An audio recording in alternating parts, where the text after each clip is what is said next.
So I think people are forgetting how good the Bears were last year. They won their division. They won 11 games.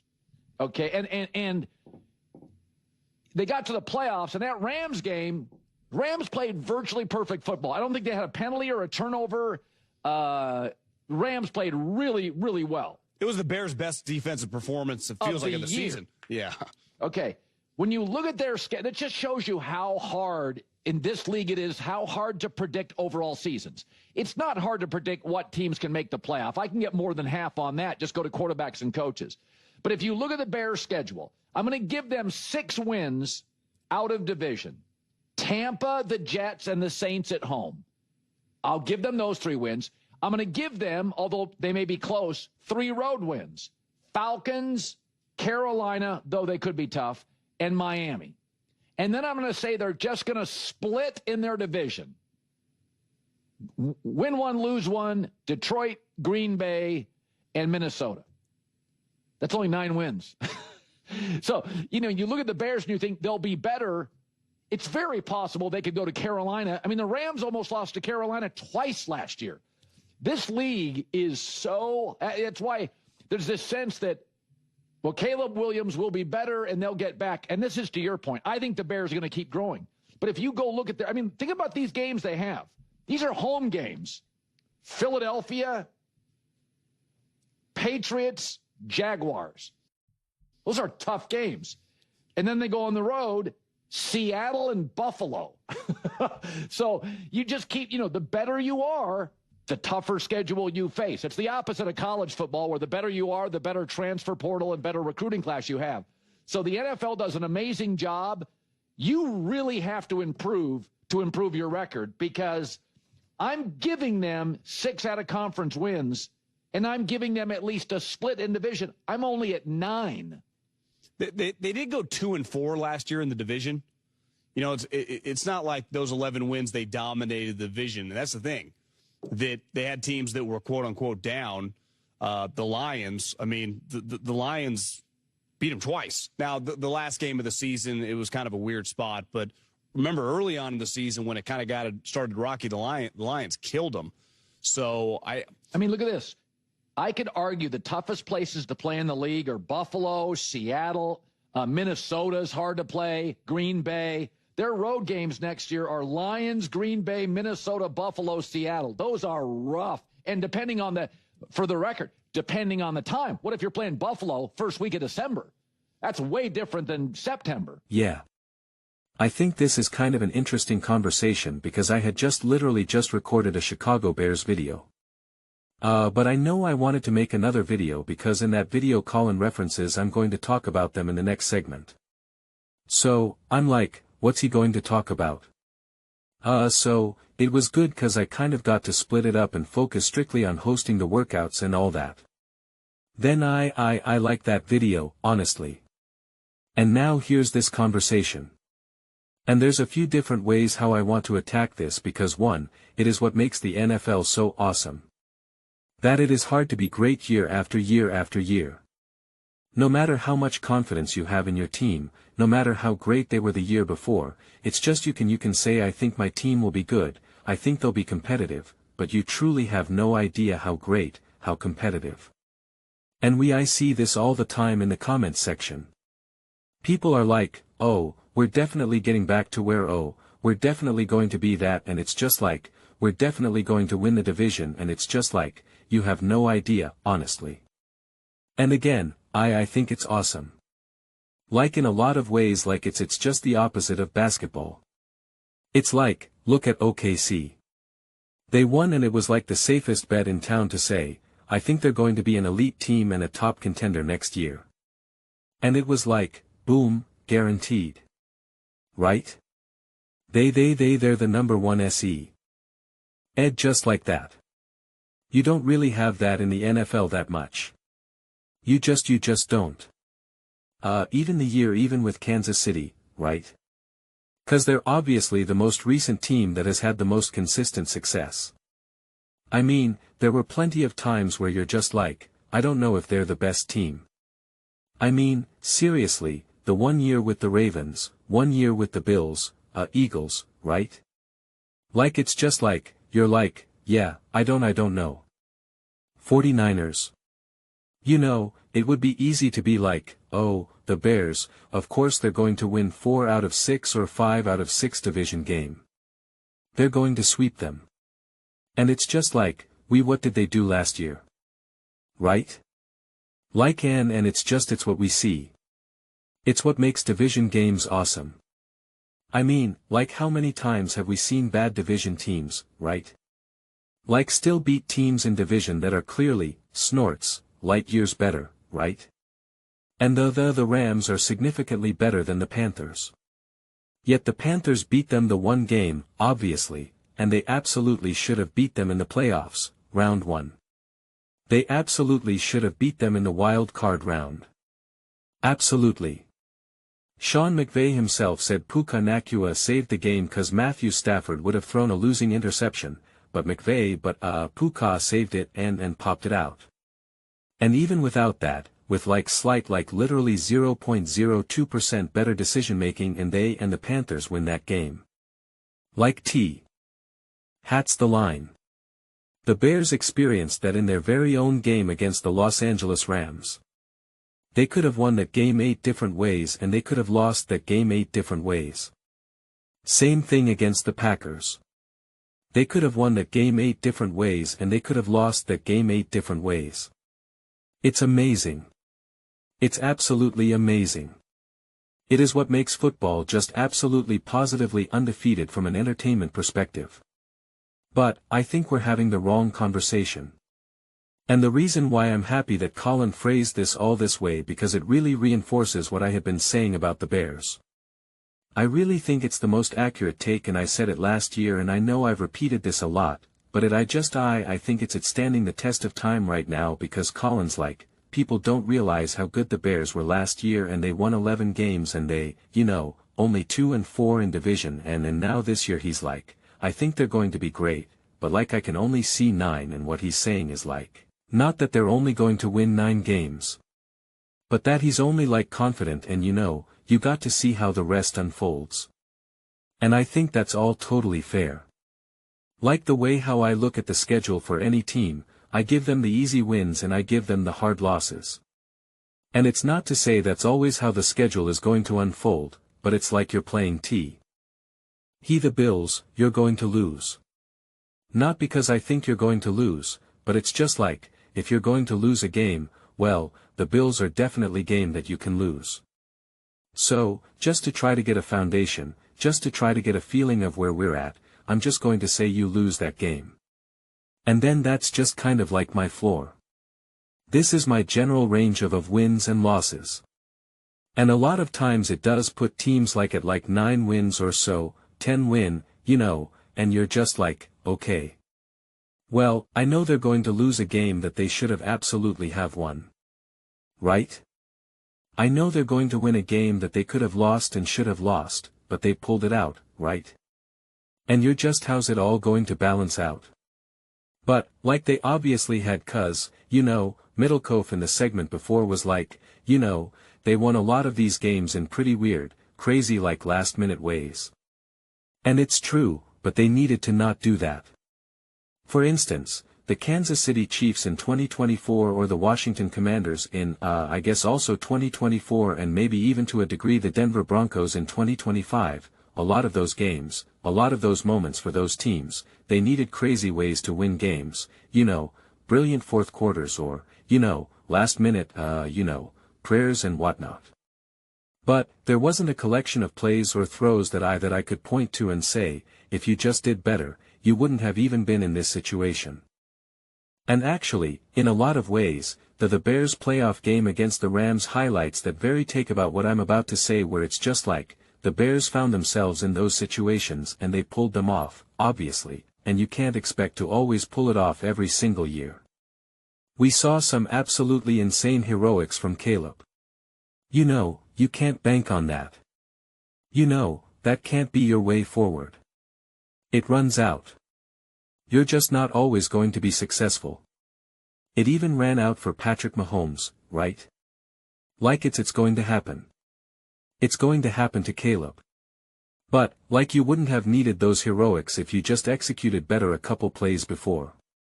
And so, if I'm looking at just off of the most recent memory of like the Commanders and the Chiefs and how they were able to win, they had an unbelievable record in, last second one-score games or whatever, it's just like, there was not a collection of those plays where I could be like, and again, if you really zoom in enough, there's always going to be a play, but it's just not the lamps. Not the come on, these are the plays you got to make, these are the things you got to be able to do here. Whereas the Bears did. The Bears did. The Bears and this is where I thought where Colin was going with this take, and I'm glad he didn't, cause then it allows me to have the take, cause Colin is like, the Rams were perfect. They were perfect. They were this. That, blah blah blah. And it's just like, they were. And so, there's only so much more to go. Whereas the Bears, there's such a runway for improvement. There's so much space for them to improve where they won't need those heroics. And then when you combined okay, now we're putting ourselves in a position to just get these wins without the heroics, then we could actually technically take a step back with the heroics, but still not go backwards at all. Still not go backwards. Because in a lot of ways, like the heroics, like the big incredible insane moments, they are a lot more luck than anyone wants to ever really acknowledge.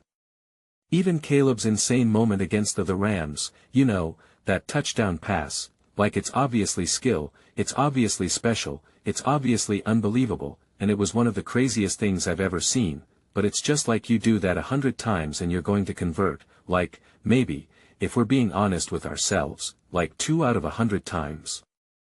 And it just so happens that the version that into the world that we live in, that's what we saw it work. We saw it go the way of the Bears, right? And it's just you're going to take those steps back. You're not going to be able to have the magic ran out in this very game, in that very game. It literally ran out.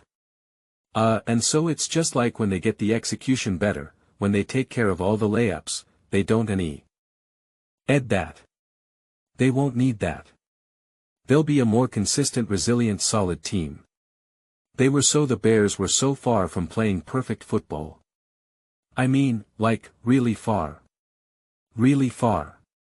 And it was just it's why it was impossible for me to not view the games last year and just be like, oh my gosh, there's so much potential. This team can explode in the positive.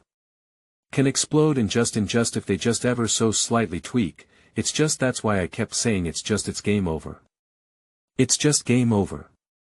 They could be averaging 40 points a game. I'm there's so much on the field that we can remove every single one of Caleb's special plays and you're still hanging 30+ points here. And so I'm just fascinated of what that year 2 with Caleb and Ben Johnson looks like. I'm fascinated with that. I really am. And so we can talk about the ways that they were able to win last year and this, that, and what they have to do this year, but it's just like Ann and Colin saying it's really hard to get better, you have to really get better in order to be better to order to keep competing. And it's just right. And if you were already a team that was kind of doing everything right, and that's where, and that's where you kind of capped out, then it's just okay. But the Bears weren't doing everything right. And yet that is still what they were able to achieve. So it's just you take care of the things beneath you, and you just got the potential to skyrocket. I mean, there's really only a couple teams right now that I really feel that have the potential that it's just if you just do all the little things, the eruption of production, I actually kind of like that. The eruption of production, can just honestly just be through the roof. Can be just absolutely this is how are you stopping this? The only way you hope to stop this is if, you get shell-shocked in the playoffs or, you make a mistake that you just right, you throw a pick six and it gets tipped off the tight end's fingers and it's just that was the one thing we couldn't let happen and that happened and we were just able not to bounce back. Cause I just think there is just such insane through-the-roof potential. Now, there's other teams I've talked about where I'm just oh, if you just take care of the little things, if you just elevate the floor, you'll be great, you'll be contender, you'll be an elite team, a top team, you know, a Super Bowl contender, right? A Super Bowl frontrunner, like all the things, right? All the positives. But with the Bears, it's like you do that and you could have the potential to be like historic. Historic. And it primarily comes down to that man right there. It pretty much all ohms down to him. And it's just like if he truly can take his throne, his spot on the throne of the generational talent, of the next Mahomes, you know, Mahomes 2.0, and all the stuff that everyone was saying, it's like if he is that guy, he is that quarterback, it's just then you're looking at a historic season. And I think this coming year, and this is what makes it so exciting, this year is going to answer essentially 99.9% of the questions that you have about Caleb. I really believe that. Any of the questions, any of your evaluations, any of your views, we are going to find out exactly who Caleb Williams is. And what he's destined to do. Not necessarily destined to achieve, because even the Mahomes and the Bradys still need a lot of things to bounce in their direction to be able to get 3, 4, 5, you know, whatever it is, Super Bowls. But we will find out very quickly, I believe, this year, is Caleb on path to being one of the greatest quarterbacks we've ever seen, or is he an awesome talent, can do a lot of awesome things, some great things, a lot of fun things, and does he just get thrown into kind of the category of like, well, we know he's the top quarterback in the NFL. He's clearly top 5. But like is it where we're just like, no, it's Caleb, and then you fight over everyone else? Like I think those questions are answered this coming season. Because there's clear what he needs to work on. He's the continuity, he's got the talent. He's not only does he have the talent himself, but he has a talent around him, coaching, all that good stuff. And so it's just like, okay. Year 3. Here you go, you know, here, snorts, you go. And even talking about, okay, it's a harder division and whatnot and all of that, it is. It is. I've always called the NFC North the gauntlet, but like again, if you're who I'm saying you should, snorts, be or who it's believed you're to be, it's like, okay, well, then Kyler Murray, Jordan Love, Jared Goff, no, your level is ahead of them. Right? Just like Mahomes is levels ahead of them. Like there's a clear difference. You're like, yeah, you're great, you're successful, you're awesome, you have your moments, but like we can all see a pretty clear difference. Like again, I love Jared Goff. I think Jared Goff's awesome. Sorry, Bears fans. You know, I would love to have Jared Goff be the quarterback of my team, but like there's a difference between Patrick Mahomes and Jared Goff. There's a difference between Kyler Murray, okay? Or J.J. McCarthy, or Carson Wentz. Pick your quarterback for the Minnesota Vikings. Like there is a clear difference. We know that. There is a clear difference. The quarterback that has technically the most unknown and who says, like, hey, I can still fully make an impact myself, is indeed Jordan Love. And it's just like, okay, well, time for you to if that's true, time. For you to answer that call. And listen, they've already given us some awesome matchups. So I loved watching that. But yeah. I'm excited to see cause I kept kicking the can down the road and kept saying, I don't need these questions answered right now. I don't need them answered rookie year.